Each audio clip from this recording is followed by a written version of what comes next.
Okay, first let it be said that this could be done with any kind of thick, heavy gauge copper like 16. This is 12 gauge aluminum, which is a much thicker gauge, but aluminum is very soft, so it doesn't matter that it's that thick. But we want a nice, meaty, thick type of wire. So in any case, you can get this whole spool. I got this whole spool on Amazon for like $6. So we're gonna cut off about, I don't know, let's get our ruler. I'm gonna say we're gonna cut off about 5-inch, 10 centimeter pieces, like that. And we don't need to do a lot of hammering. I tried this doing no hammering, and I tried it doing a ton of hammering to really flatten it out completely.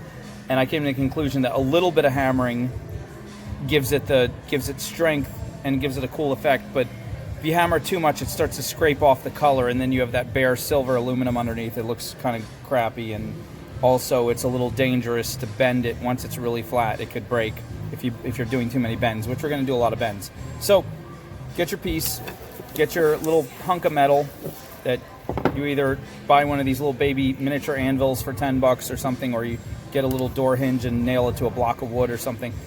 Put it somewhere on a safe, hard concrete floor, or if you have to do tile or something, put some leather. So in any case, put some leather, something soft underneath here. I'm just going to grab a bunch of napkins because I'm completely unprepared and not very smart. But get any kind of hammer. Now I'm going to do this on the tabletop, but you should do this on the floor. But you don't want to, again, you don't have to overhammer it. Just give it enough that you start to see it, the color lighten a little bit, and it gets like a half flat look. And get your piece done all the way down.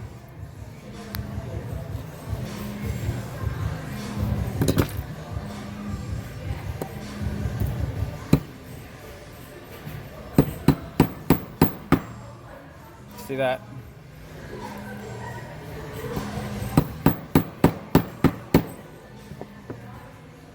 Usually I do both sides when I'm trying to make it really flat. Again, in this case, just halfway. Don't give it too much craziness.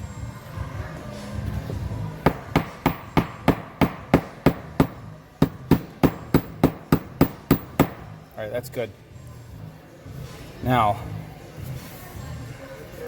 you can hammer all your pieces at once if you want. You're probably, to be on the safe side, you're going to want about 7 or 8 of them. If you want to do 10 or 11 or 12, just to be safe, go ahead and do that. You might end up making 2 bracelets. But now, this is really easy. You could use your round nose or your flat nose, but about 1 whole inch in, even a little more than an inch, maybe 1 1/4 inches, which is like maybe 2.5 centimeters.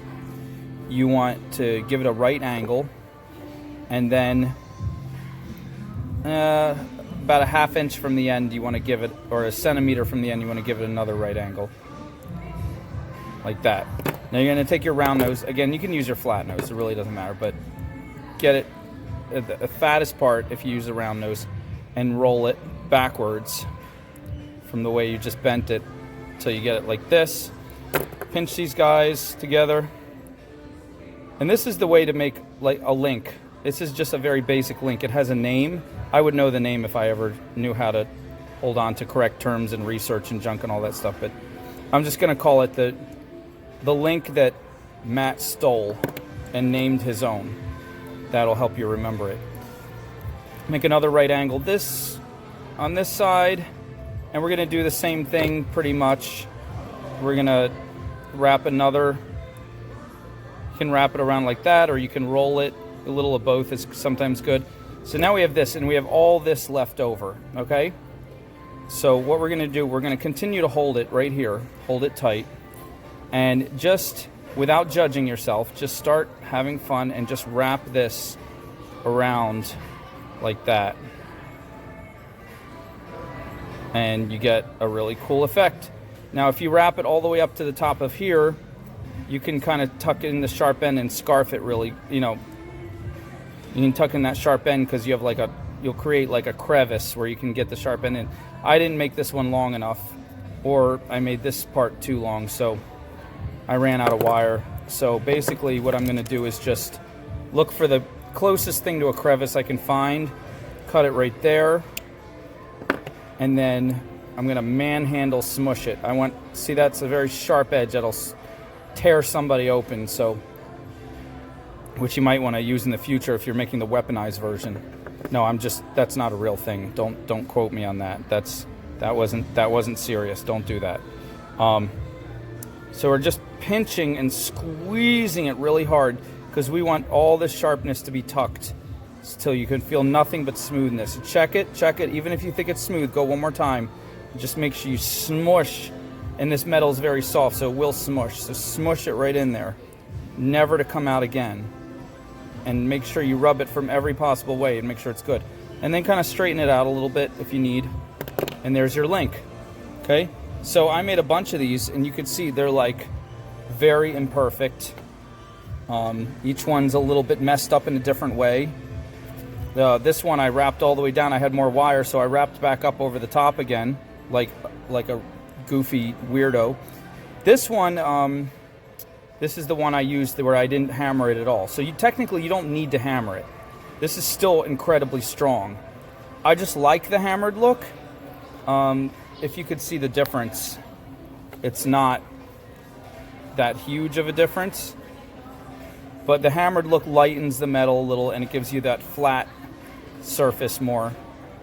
But here's a really goofy, messed up one, so you can see. And try not to scratch the metal too much with your plier. You might scratch up a few of them in the beginning. You could hit them with a brown Sharpie. That'll cover up most. It's very close to this color.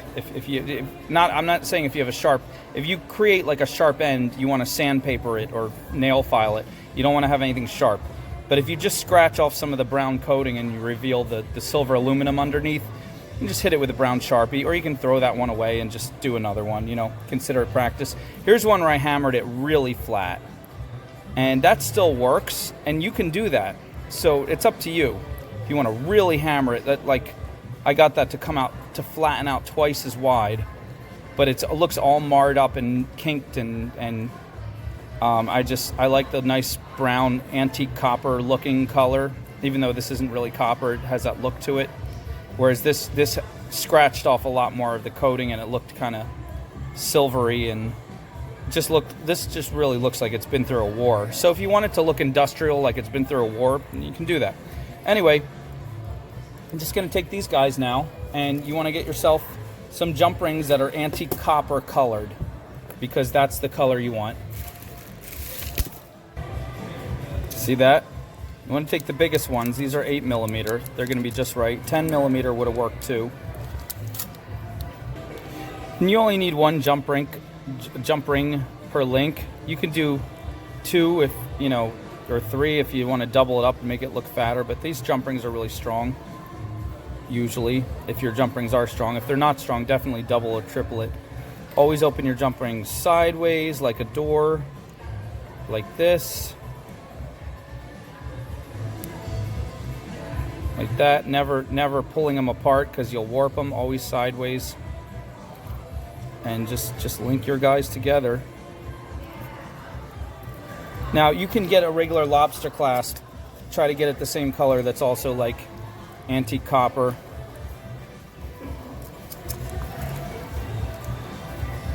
But if you want to make your own clasp or you can't find a lobster clasp, I'm going to show you how to do that real quick. Just take another piece of wire about the same as the ones you've been using for the links. And again, you can do them bigger than this. You could do 6 inches. You could do, I'm just giving you a guide for how to start. You can take your creative ideas and do anything with it. And this is just one way to make a clasp. If you ever don't have a clasp, this works for any necklace or bracelet. You take the middle, fold it in half like this. Get it pretty tight and pinch it.